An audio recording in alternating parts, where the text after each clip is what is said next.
chewing sounds, and for this we have some chewing gum. Surprisingly, I've just decided to move a little bit closer to the camera, which I can't tell if it's a little bit blurry, but whatever. Anyway, we have some chewing gum, of course.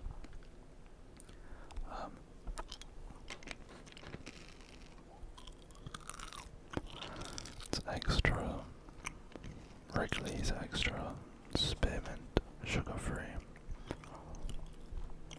I think spearmint is my favourite, so.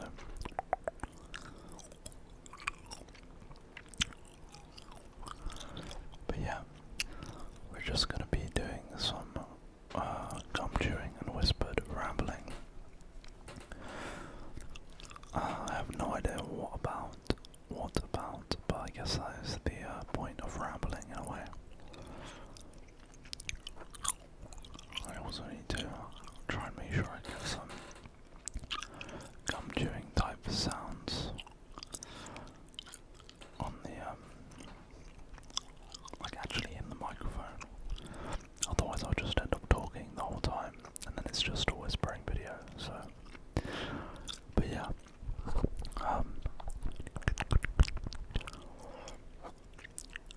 It's quite hot in the UK. It's not crazy hot. But we had like a couple of weeks where it was basically not really like summer. Like we had before that, we had like a heat wave or something, and it was very summer-esque, like what you'd expect for summer weather.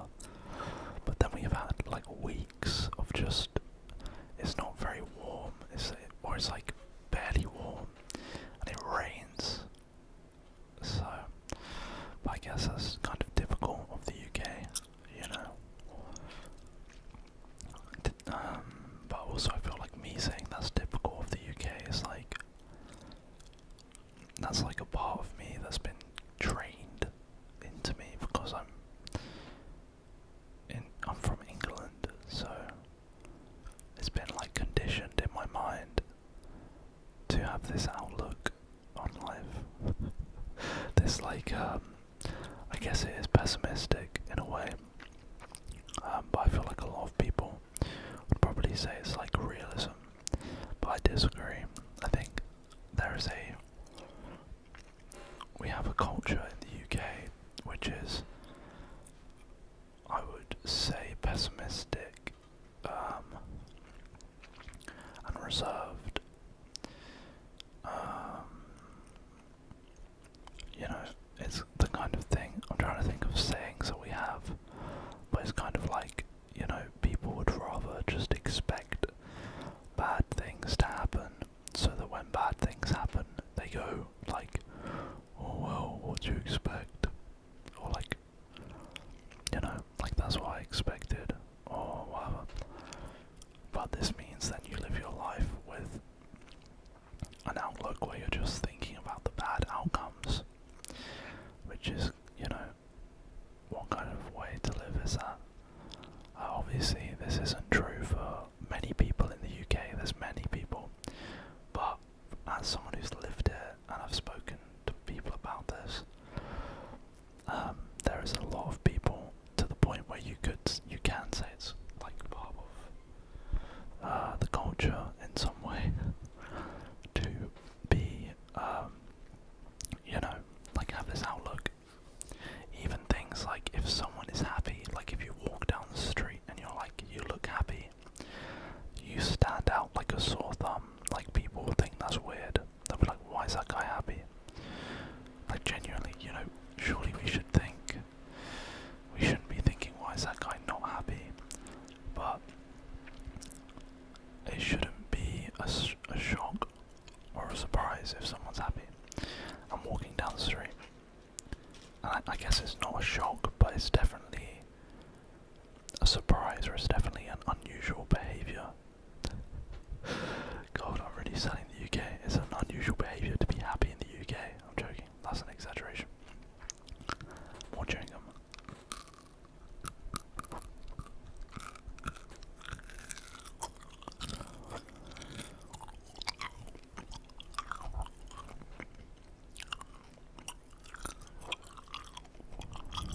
But yeah.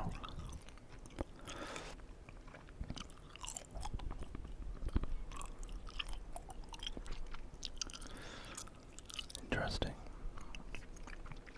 Not sure where I branched off to that topic, but just talking about the UK in general. And like I said, there's tons of people that aren't like that. It just seems to be, there's a culture of like, it reminds me of that meme, not the meme, but there was this thing they used in the war. Keep going, what's it called? It's something like carry on. It's like the biggest. It's seen everywhere in the UK. I can't remember what it's called. Keep calm and carry on. That's it. Keep calm and carry on, which is a good mindset. I like that mindset. But it's almost like we stay too calm, where it's not calm. Well, it's just a mindset of like, don't question things. Maybe that's not just the UK though. Maybe that is just in general, you know.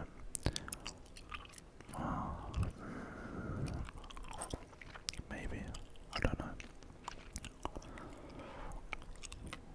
Is it unusual to question things? It shouldn't be. I don't know.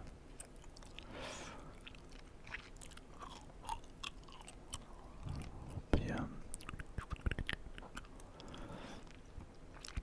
It's not that late now. It's kind of late. But, I mean, for me it's late, because usually I'd go to bed not long after this, so it's like 11:30 PM right now. It does depend on the day, you know, like if I go out and I hang out with some friends, sometimes I'll be up, you know, till like 2 or something, around that time, depending sometimes. But usually I'm in bed at about 12. That's just when I naturally get tired, or sometimes earlier, and then I'll be like asleep by 1. I'll just be gone from this plane of existence.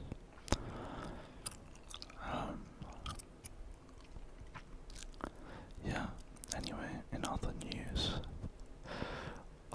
obviously this is the point of a ramble, is I kind of just let my thoughts flow and I just speak.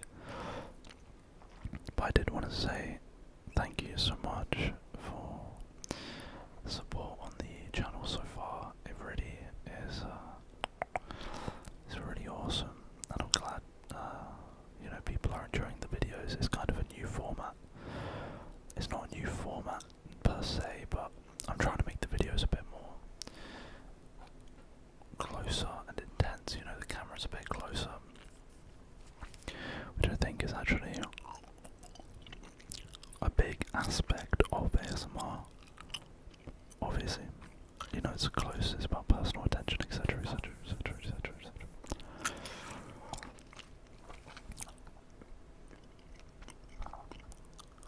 But yeah, I should have done it sooner.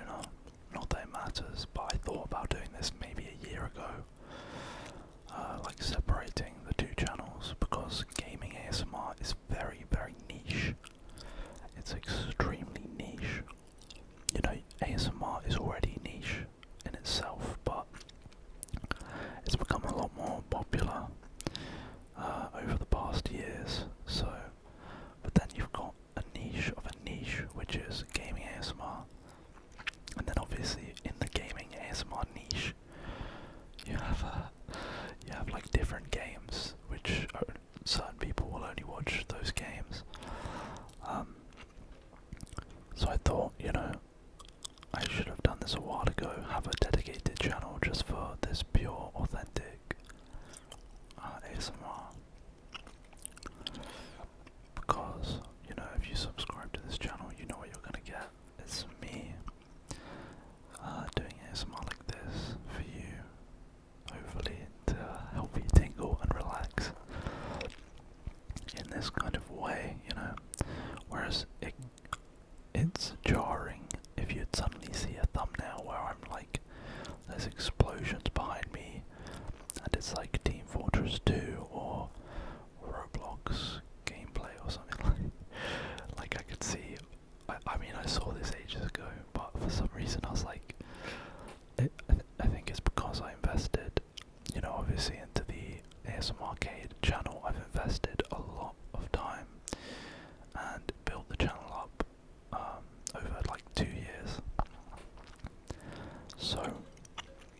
I felt like it made sense to keep building into that channel, but actually it doesn't.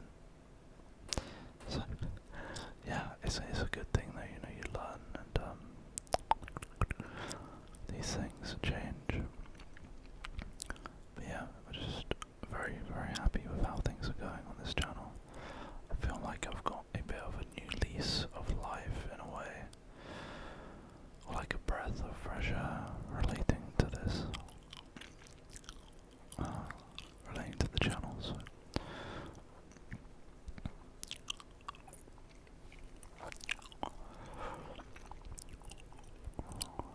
just chewing some gum. Just chewing some gum. I swear I read somewhere this is meant to actually help your teeth.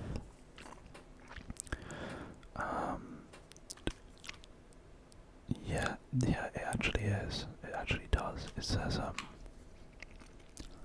extra sugar-free gum is beneficial for dental health as it helps to neutralize plaque acids. So obviously this is only the case for sugar-free gum. If it's sugar-full gum, then it obviously would not be good for your teeth. But yeah, there's some stuff in here. Phenylalanine.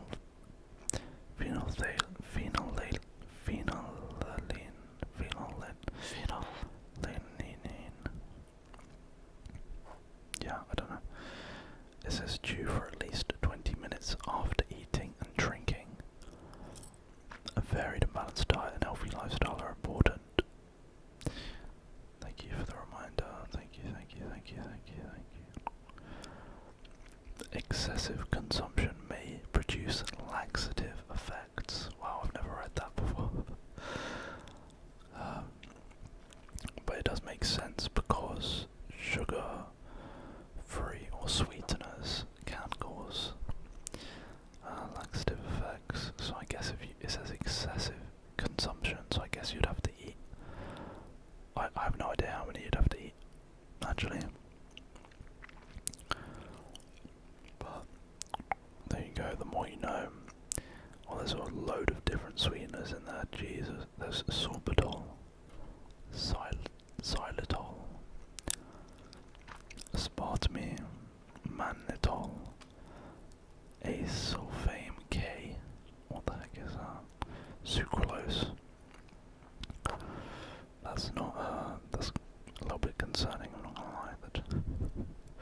Why is there like 6 different sweeteners in there?